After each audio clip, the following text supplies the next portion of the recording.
Hello and welcome back to Three Pints and a Clean Sheet. This is episode 82. Mental how we're that far in, but here we are. Greg, how are you first? I am delightful. Good. Some rather serious this evening. What about you, Kyle? I'm sure you won't be. Good time. Been playing my DS, so I'm full of beans. Oh, good. What games have you been playing? I've been playing some Professor Layton, so getting the old brain ticking. I I prefer was a big, Dr. Kawashima myself. yeah, I was a big fan of brain training. I remember I had one of the PES games on the DS. Of FIFA 11. Oh, that's Oh, one of my favourite FIFAs. I enjoyed. I think it was 10 or 11 I had on the Wii. I was doing overhead kicks with Wayne Rooney from like 40 yards. Ronaldinho overhead kick with the readable. Yeah, Exactly. that's my vibes this evening. Question is Professor Layton Dr. Kawashima's boss? Because that is how the academic hierarchy works, right? I don't think they're in the same universe. Oh, that's a shame. That would have been quite fun. But it's just like one of these like brain training multiverses or the different Yeah. games and It's stuff. like the MCU for clever folk. I've not seen any fan fiction on that. If one of our fans would like to write some Dr. Kawashima, Professor Layton fan fiction where they're at a university together, that would be greatly appreciated. Thank you very much. We don't condone that sort of behaviour. That is a call to action. And if that fails, write some fan fiction about Robert and Kyle. It's funny. I think the latter's probably better, to be fair. Anyway, obviously, big game at the weekend was the Champions League final. It was that big. I was that excited. I got a bit drunk and can't remember any of it, but I've watched the highlights and some memories did start coming back. But Greg, what was your initial reaction? Do you know what? In terms of, I am a big believer in the big finals always disappoint mantra. I went into this expecting either a boring shite 0-0 with Real Madrid to nick at the end, or Real Madrid to come out and win 5-0. And actually, we had quite a happy medium, and I really enjoyed it. From what I remember, I enjoyed it more so than last year. Last year's Obviously, was an example of how bad a Champions League final can be. yeah. I mean, Dortmund had their chances, but ultimately Real Madrid's a different animal in the Champions League. Kyle, Uh, on quite the opposite side of the scale, I was a bit drunk and couldn't get into the game, so I didn't enjoy it. Just like Real Madrid just did their thing. I don't think they did. Dortmund had them under pressure for so long. We did have issues logging in, so we didn't actually watch it till about 25 minutes in. When Dortmund just started having the chances. We missed it just as it hit the post, and the other one when Adeyemi just didn't shoot. Yeah, that. I'll take the blame for that one. I was late in starting, couldn't work out why it wasn't on YouTube this year because obviously I don't have BT Sport at the minute, and then realised No, that neither does anyone. It's TNT these days. Thank you. Promos, no. send us this way. Well, I've not recorded that now. Anyway, I just didn't realise that it was on Discovery Plus. So yeah, Kyle missed the first 25 minutes, but we got there in the end. We've seen the other goals. £4 later, but we got to watch it. I had to sign up for it. I don't remember that. No, you didn't. I did. Nope, it was free. It was free Yeah. for anyone on Discovery Plus. I tried to do that, but I had to do a subscription first to sign up to Discovery. That sounds like a you problem.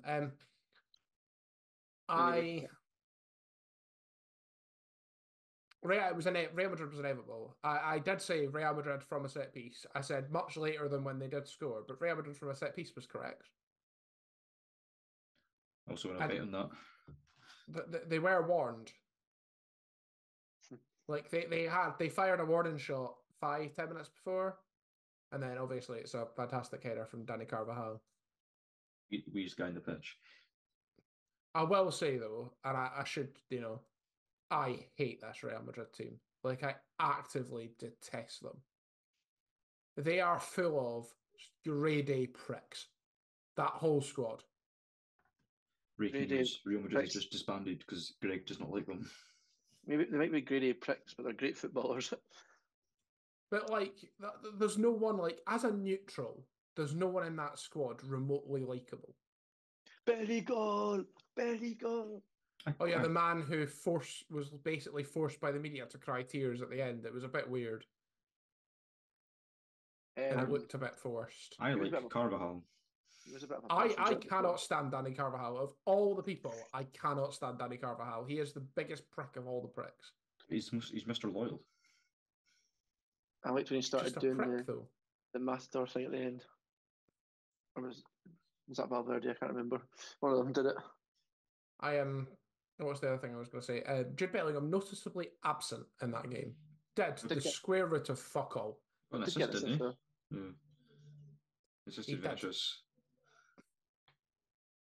I can't remind you when I know that. But did he actually do anything?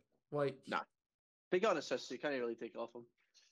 You're a passenger. You can't have that assist. Assists are just like meaningless stats, though, aren't they? No, that is a very quantitative way to describe football. I like a qualitative way of describing football. I enjoy the feel of the game where Jude Bellingham does nothing. But he's a midfielder. Midfielder's job is to create goals. It felt like he had minimal impact on that game. He actually retained possession 43 times. That is exactly what's wrong with modern football, in a nutshell. There, that exact sentence. Those are not true. He loves the stats until it's nothing to do with Newcastle. I'm not a massive fan of any football stats, really. I'm a known hater of XG. It's because Newcastle can't fucking score. I'm just a known, I hate XG. It's pointless. Different story for a different day. I was going to go somewhere else. I did enjoy. Speaking of XG, I tell you when I like XG.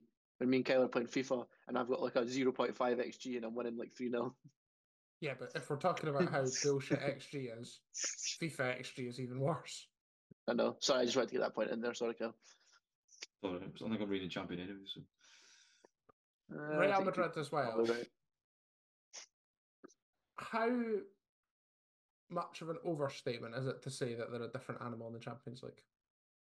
Overstatement? Yeah. I guess true, really.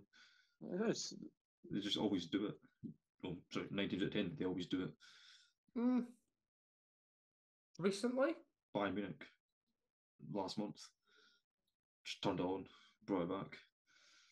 But like Tottenham did that against Ajax. Yeah, but they're not renowned for it. Real Madrid, like, it happens to Real Madrid. But other than that example, are there other examples of Real Madrid doing that in Champions League games, really? Man City. They've won it 15 times. They have won it 15 times, but to call them inevitable... I read a Twitter thread on this, and I found it really interesting. I think I'm on the side of they're probably not. They're a well-run, well-funded, good European team. You'd expect them to do as well as they do in the Champions League. So, like, I'm going to say as well as they do.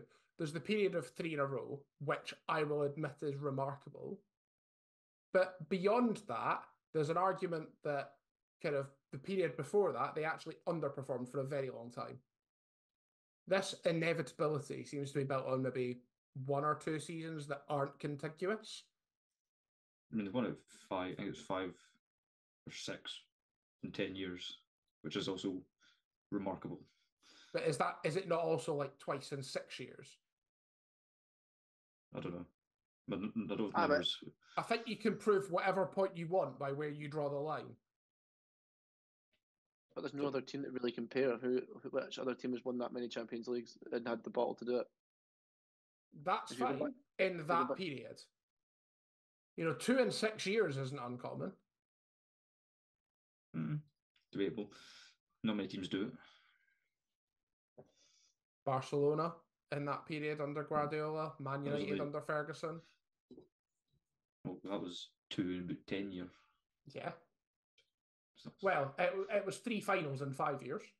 They lost 2 of them of that Barcelona team, who won it 3 times in 6 years. More than Real Madrid. Yeah, but narratives and agendas and...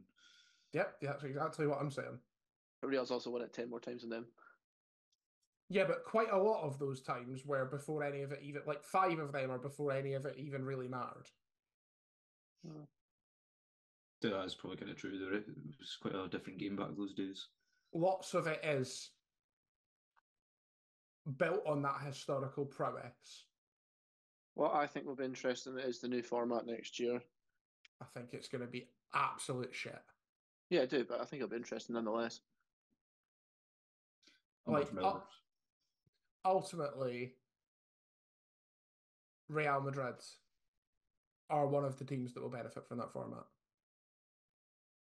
I would also say one thing that really spoiled it for me was the refereeing. I thought it was piss poor. Oh, I'm not going to lie, the memory, I can't really argue with you He on was that one. absolutely awful for a very long period in the first half. Mine did not book Schlotterbeck for like existing. Apparently, that is the approach that's going to be taken at the Euros. Apparently, like, if you are not the captain and you walk up to the referee to talk to him when you're not the captain, you're getting a booking. Apparently, that is exactly the approach that's going to be taken at the Euros. And I worry that if it is that approach and that is what they want, it is going to spoil it. Especially when you get banned for, is it 2 yellow cards in the group stage? I thought the World Cup when they started fucking dishing out yellow cards like sweeties. But apparently it's going to be that on steroids at the Euros. And it's just, like, I am a big advocate for clamping down on dissent and clamping down on mobbing the referee. But dishing out yellow cards like sweeties will just spoil it in a tournament where you get banned for picking up 2. Yeah. Short tournament. Yeah. You're going to generate headlines that says like about the number of yellow cards, not about the football. And ultimately, as a referee, your job is to make the stories about the football and not about you.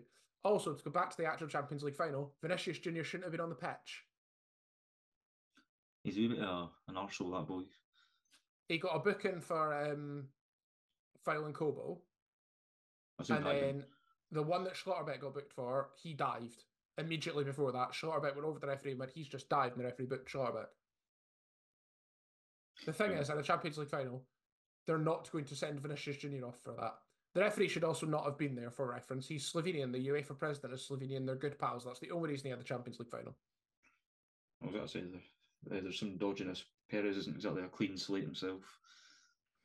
That is the other, like, if you want to really go into the politics of Real Madrid, you've got the whole Super League business. You've got kind of, one of the enduring reasons they've lasted so long is because of the King's influence. Leon. I prefer Andy. Took him a second, but he got there. I was trying to remember Andy King's name. I actually prefer Mervyn. I don't. He's a great in-face bastard at times, though. Greasy. Have we heard that? I'm sure he'll be watching this football podcast. Should Real Madrid even be the Champions League at all? Why?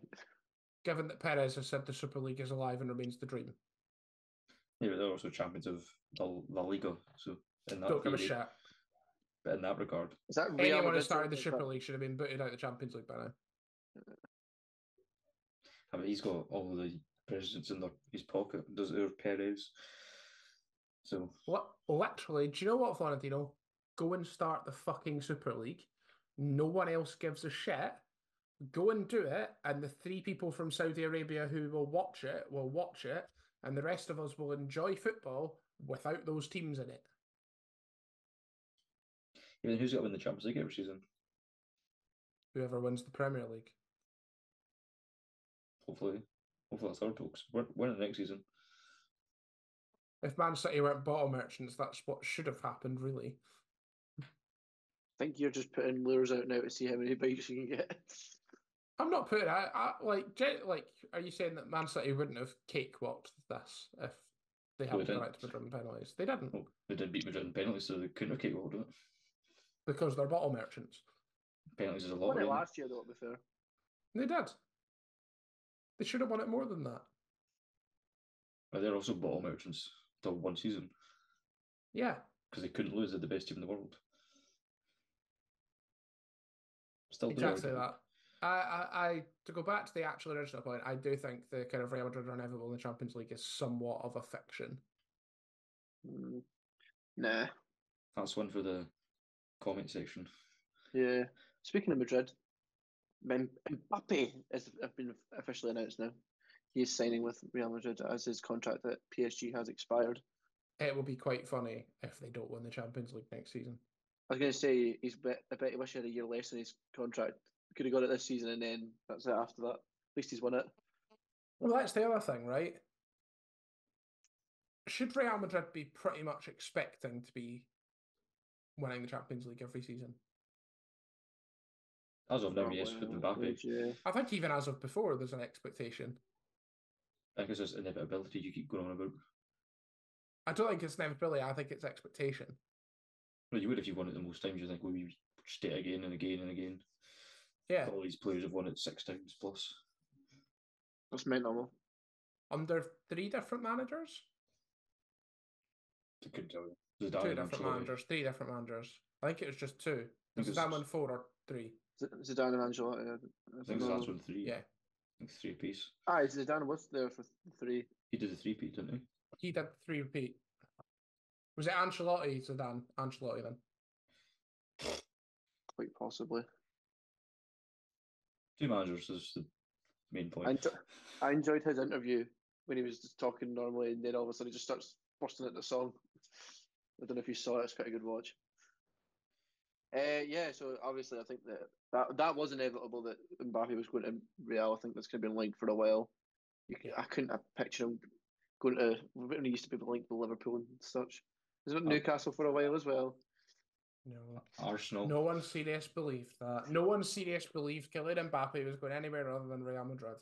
Apart from those 2 minutes when he was maybe going to Saudi Arabia because he wanted away from PSG before he could sign for Real Madrid. That was a lure that I was putting out, so yeah, fair enough. You're right, I do agree. I believe Newcastle over Arsenal for some reason. Don't know why. Because there was that 2 minutes when he was going to Saudi Arabia, and it would have been absolute batter if some Saudi club had signed him to loan him back to Newcastle. Every other club in the Premier League would have been raging about it, and it would have been quite funny. I think it's because they had the money, more so. Newcastle don't really have the money, though, because of how FFP works. They have the money. Like, so they have the money, they just can't spend it. They could have done it. What's Mbappe, 25, and then you think about the other young stars in that Real team, I mean, they are going to be a force to be reckoned with, so which they were. Vinicius Junior is probably going somewhere at some point relatively soon. You think? Given the racism stuff that's been going on for the past year, he's been, I think, fairly clear to say that if it carries on, he's just going to leave Spain. Yeah, but he might just follow him wherever he goes, you never know. I don't think, for example, if he moved to a Liverpool or an Arsenal or a Man City, yeah, you're right, that it would follow him. Like, I don't think it's going to be anywhere else. That is the other realistic problem for Vinicius Junior, is if he wants to leave Spain, the list of clubs that can afford him are either in the Premier League or PSG. There's no one else who can afford him. We hear all the stories of racism and all of those bits. Just not England, it seems. In my opinion. I think you hear it more in the lower leagues in England. Yeah. But it's mainly your European teams, I would dare to say. If that's fair to say, I don't know. I'm not sure how fair it is. I'm not sure how fair it is to say. Shall we all laugh at Wembley being unable to, I read just before the game started that Wembley had spent 54 million on bolstering the security ahead of the Champions League final. Was it 54 million? They spent like a really big amount of money on preparing the stadium, and then there's a pitch invader after 30 seconds. There's not a good few of them. 3 of them, including 1 tackle by Marcel Sabitzer. Good. Best thing he did all game. You can give him by the match. I mean, it's one of those. Ruins it. I was saying to Greg that the rule is an EFL competitions you kind of get bottle caps in, but Dortmund smuggled about the whole European supply of flares in. It was a Guy Fawkes night. I think we can all agree, like, that Champions League final needed that. Like, as good as it was on the pitch, it, like, immediately after half time, if you watch the first 10 minutes, the red seats at the halfway line are indicative of the Champions League final. The seats at the halfway line were empty for a good 10 minutes at the start of the second half, and most of the middle tier, because so few Champions League final tickets go to the clubs. It's a joke. We never seen it either, but that was a different story. But yeah, pissed. Well, you think about it though. Obviously, Champions League was Wembley, fair enough, biggest competition.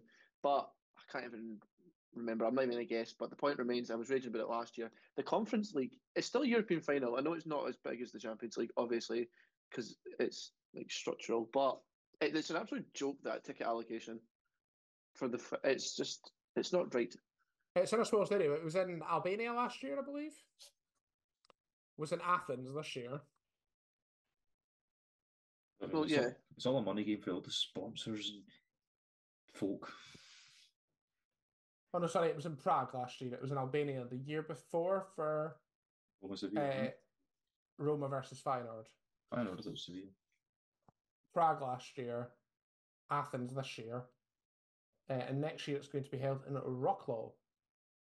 I think that's how you pronounce that. It's 32,000. Right, that's more. What did you say it was last year? Albania.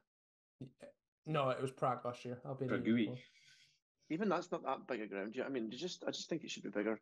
It's 42,000. The one it was at. The one it is going to next year. It was 32 this year. Was it? Yep. Yes, it was.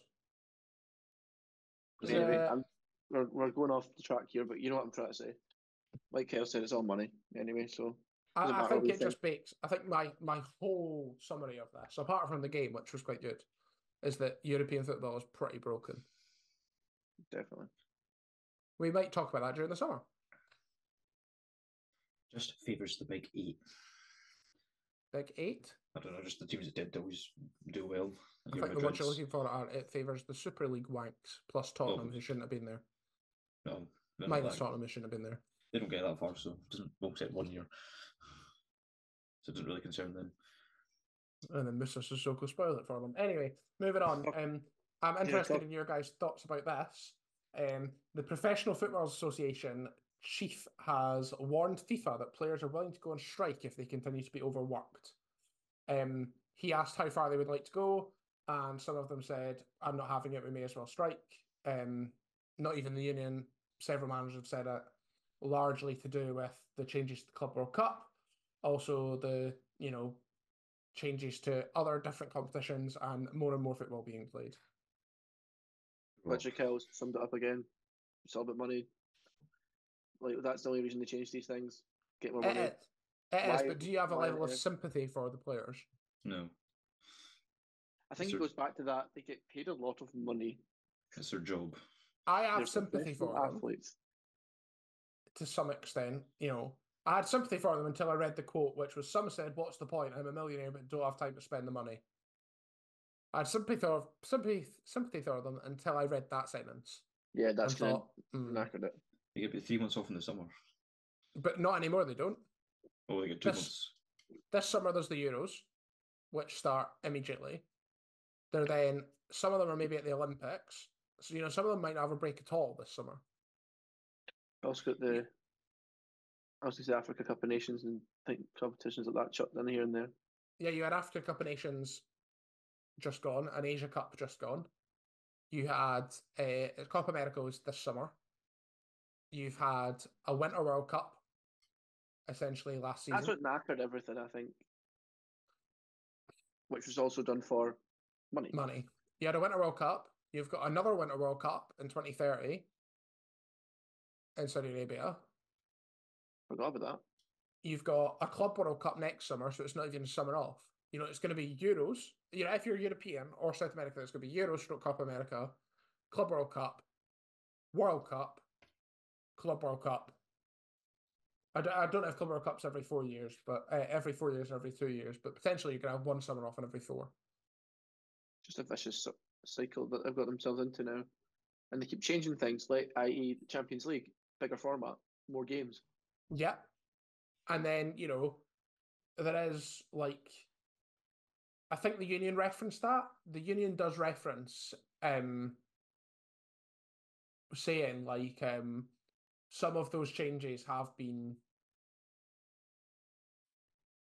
some of the changes have been imposed, some of the changes at the English level have been imposed by the introduction of more games elsewhere.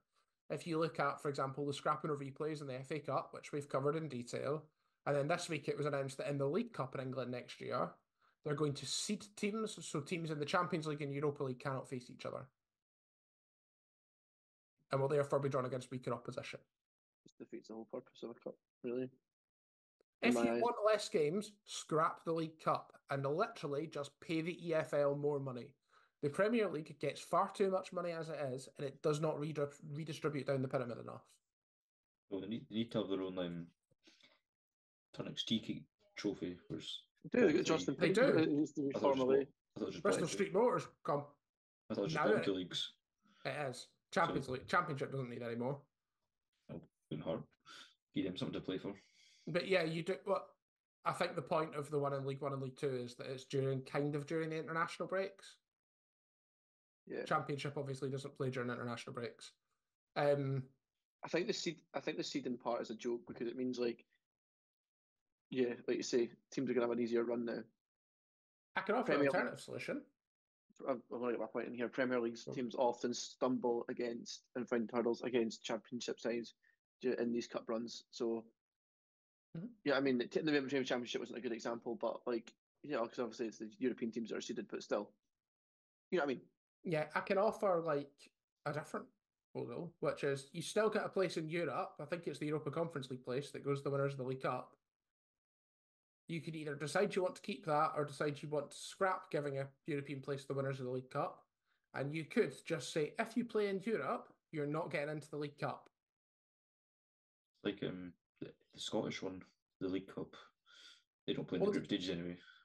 They introduced them at a later date. And there's nothing really wrong with that. You couldn't do that in England because it's basically the final by the time they'd be free. But, I don't see, if they want to complain there are too many games, then they don't have to participate in the League Cup. It's an interesting approach. You'd then have a different winner every year, fairly well. If you kept the European spot, you'd then have a different winner every year, and it would give an opportunity for smaller sides in the Premier League and some sides in the Championship to qualify for the Conference League, which no one in England takes seriously anyway. Apart from West Ham, then they win it. They kind of win it, but West Ham did, so that's that point. What do you think below? Tell us in the comment section. Correct. And we will move on. It's Robert's turn to play the game. I'm back on the game this week after my loss last week. Whitewash. Fair enough. Yeah. Transfer game. So yeah, not categories. I hate categories. Usual rules apply. 5 points, 4 points, 3 points, 2 points, 1 point. Corresponding clues. Year and fee, position, nationality, team they left and team they joined. So let's get going. Right. 2019, 16.7 million. Is there a theme? No, not this week. That's oddly specific. As always, disclaimer, these are transfer marked, so I got them off transfer marked. So they're in euros then, are they? Yes, as always. Cool. I mean, it's nothing to me. 50 million quid, maybe. 2019, 16.7 million. I'm using my thinking time. I was repeating it. I just forgot what you said, so that saves me. Yerry Mina. No. He was way more than that. Maybe when he left. Similar vein. Luca Digne. No. 2019, 16.7 million for an attacker. Gylfi Sigurdsson. No. Jadon Sancho. No. 2019, 16.7 million for an attacker. Scottish. Oh, it's not him. Did they pay that much for Che Adams? Yes. I wasn't sure if that was your guess. I didn't want to start laughing. There you go, 3 points. I thought it was Brian Christie. Obviously born in England, but Scottish nationality and plays for Scotland. So, right. I forgot where they bought him from. 3 points. Oh yes, sorry. Left Birmingham to join Southampton. Birmingham. Right. 2018, 45 million. Yerry Mina. No. Luca Digne. No. 2018, 45 million for an attacker. 2018. 18. Tony Martial. No, I should have. Sadio Mane. No. 2018, 45 million from an attacker from Brazil. Richarlison? No. Brazil. That's too early for Berman. I don't know. Diego Costa. No. He's Spanish. 2018, Well, 45 million for attacker from Brazil, left Flamengo, or how do you pronounce it? oh, what a surprise. Oh, it's not Gabriel Jesus, is it? I also butchered that so much. Gabriel. Absolutely nothing. Vinicius Jr. hasn't been there for that one, but I've got nothing else. Vinicius Jr. 2 points even, not 4 points, 2 points. Well done. Yeah, left Flamengo to join Real Madrid. I didn't know. Did he get one back? I didn't think he'd been there for 6 years. I think maybe just didn't play for a bit. He was very young when he went, so I can't 45 remember. million is ridiculous. Just like £38 million, but I think that's in euros. So yeah. Right, well done, Greg. You're on 5 Oh points. dear, this is not going to plan. Right, spice things up again. I've not done one of these in a while. 2022 free transfer. F.A. Ambrose. No. Tarnation. Divock Origi, even though no, it's not. No. 2022 free transfer for defender. Could be. Yerry Mina. No. I didn't change. Balogun. Nope. 2022 free transfer for defender from Scotland. 3. Paul Mackay. No. Ryan Porteous. They paid Nope. money for him. 2022 free transfer defender from Scotland, left Aberdeen. Ross McCrory. No. No, so Scott McKenna. Nope.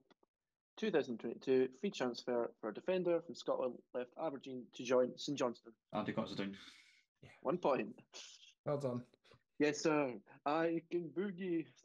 Seen him live as well, sure. Right. Don't have a rhyme for Andy Considine. I'll have to edit that out. That's about 3 points to me. Right. Bearing in mind this is transfer marks, what it said. I just wrote down what it said for this next one, so just bear with. 2002, 46 million. Luis Figo. No. Ah, poo. It's when he said, I'm going to have to trust what it said. He's through me. 2002. Relax, you've got an Empire biscuit.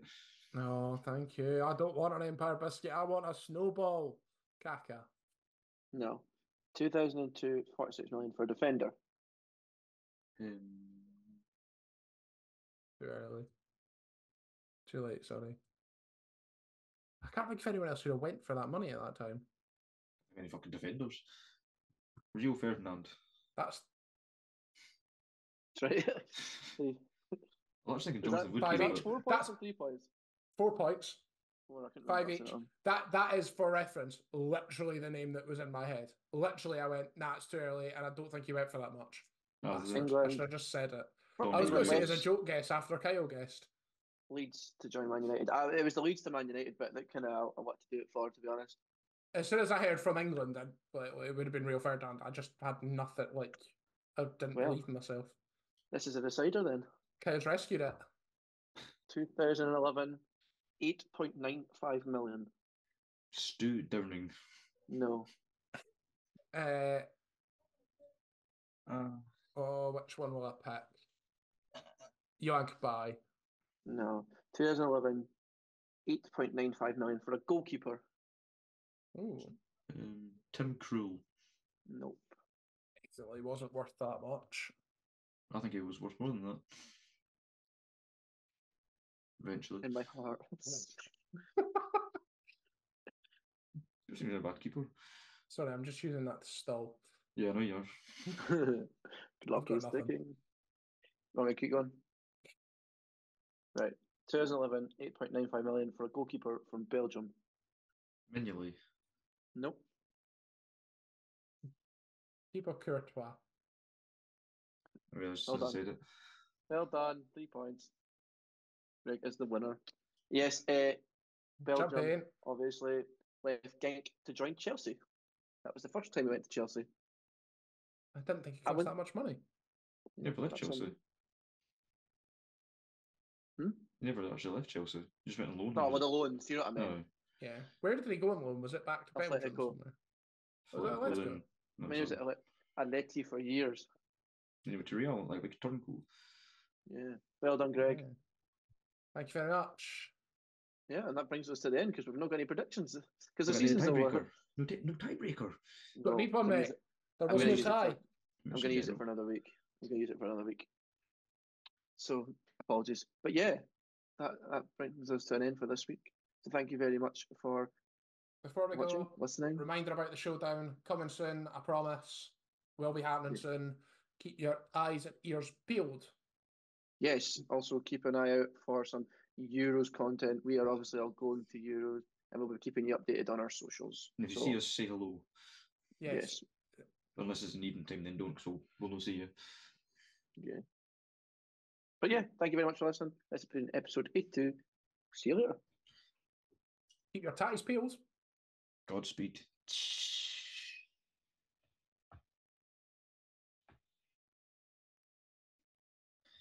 Got in anytime soon. Nope. Try again. Right, I'll do this. No, I'm not editing it. Carry on. No, you are. I'm not.